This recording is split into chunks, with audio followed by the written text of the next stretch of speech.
J'ai l'honneur de vous présenter la BMW 750i version limousine E38 de ce cher Tupac Shakur. En tout cas, c'est celle dans laquelle il a été assassiné. Parce que oui, je sais, c'est à son patron, mais tu vas pas me péter les couilles maintenant. On va dire que c'est la sienne, il est mort dedans. Ah, on a le droit de lui offrir. Bon, il n'y a plus la vitre mitraillée. Hein, ils ont décidé de la refaire. Bon, moi, ça tenait qu'à moi, j'aurais même laissé le cadavre dedans. Mais ça ne tient pas qu'à moi et c'est peut-être pas plus mal finalement. Oh, j'ai touché la voiture de Tupac. C'est quand même fou. Et ça, c'était la Cadillac de ce cher Al Capone. 1928. 1 million de dollars, si quelqu'un a les moyens. Espèce de petit coquin là, avec ton gros cigare là, t'as dû en soulever de la Golgi sur la banquette arrière. Confortable ça, hein. Je peux te dire qu'il a dû enlever là-dedans. En 1928, c'est déjà un V8. Et nous en France, en 2025, on fait des 1 litre de PureTech 3 cylindres. C'est des gros tas de merde. C'est incroyable hein, quand même. Il a fait un petit saut chez Norauto au passage, il m'a mis des petites roupettes chromées. Hein. Elle est magnifique, franchement incroyable.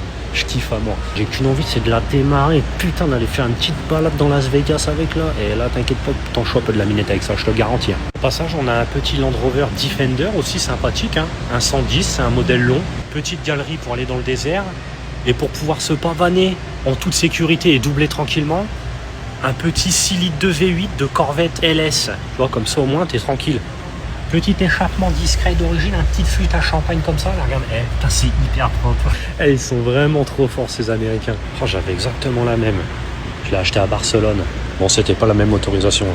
La 535i, mon copain, ça envoie la purée. Elle est à vendre à 25 000 $. Elle est incroyablement neuve en version US comme ça. C'est bibiche quand même.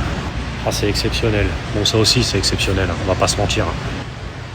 Ah, ils ont quand même le goût des bonnes choses. Ah, il est fou, il a une prépa de salopard. En France, retirer les ailes comme ça, bah déjà rien que ça suffit à ce qu'il soit non homologué le truc. Impossible de rouler comme ça. T'as pas le droit d'avoir les roues qui dépassent. De toute façon, qu'est-ce qu'on a le droit de faire en France? Je me pose encore la question. Grand merci à Celebrity Cars Las Vegas, franchement, incroyablement gentil. Si vous avez 2 ou 3 millions de dollars qui traînent, faites-vous plaisir, franchement, il y a des sacrées pépites. Puis des swaps, des bordels en tout genre, il y en a pour tous les goûts, tu peux y aller.